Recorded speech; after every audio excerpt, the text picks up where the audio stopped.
Once again, our government is being radically reshaped to benefit Elon Musk. The Trump administration is poised to kill even more scientific research, but it's not just because they don't care about science. In this case, they want to protect Elon Musk and some of his space-related companies. So in this case, they're going to kill federal research into pollution from satellites and rockets.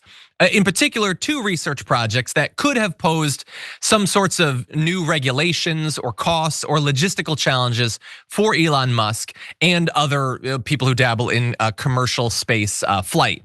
And so what was this about? What's the concern about pollution? Is this just consistent with how Donald Trump doesn't seem to care about any kind of pollution? Make America healthy again, be damned.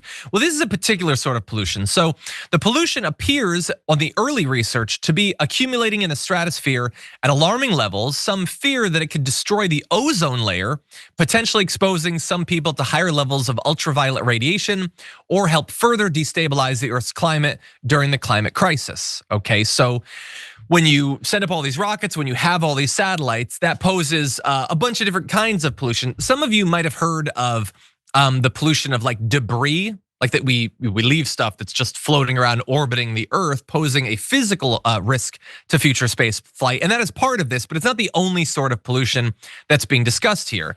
As of now, the bulk of the pollution is thought to come from Starlink's and Amazon's mega constellations that provide broadband internet, made up of about 10,000 satellites. As many as 100,000 satellites are expected to be in near Earth orbit within a decade as a satellite race among nations picks up steam. So we're sort of driving this right now. In theory, other countries could do that as well. 100,000 could become a million. And look, space is still very big, but the more things you have just racing around orbiting Earth, the more danger you have to other satellites, some of whom might not be owned by private corporations. This could be military satellites, it could be space or research satellites, or it could be a risk to space vehicles trying to leave orbit. So big concerns here. But again, not just in the form of physical objects. Spacecraft can cause problems both on their way up and down, causing pollution in both cases.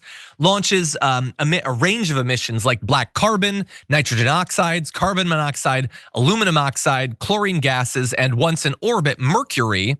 When satellites are decommissioned 5 to 15 years later, they release metals as they vaporize. That's injecting pollutants into previously pristine parts of the stratosphere, a highly sensitive system, and there's very little understanding of the consequences. And it's looking like there's not going to be any better understanding of the consequences because they just killed the research that would provide that. Now, Elon Musk is not the only person that this is going to affect. Jeff Bezos, I think, could really benefit from killing that research. But SpaceX, I think, maybe is the single biggest beneficiary. So their rockets, they produce black carbon and soot and other pollutants. Those, by the way, can trap heat and threaten our ozone layer, as we talked about.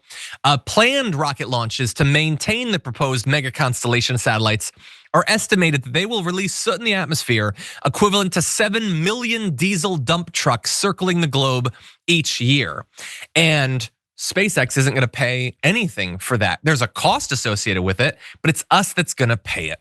So yay, more return on investment for Elon Musk for the massive sums of money he spent buying Donald Trump and the Republican Party.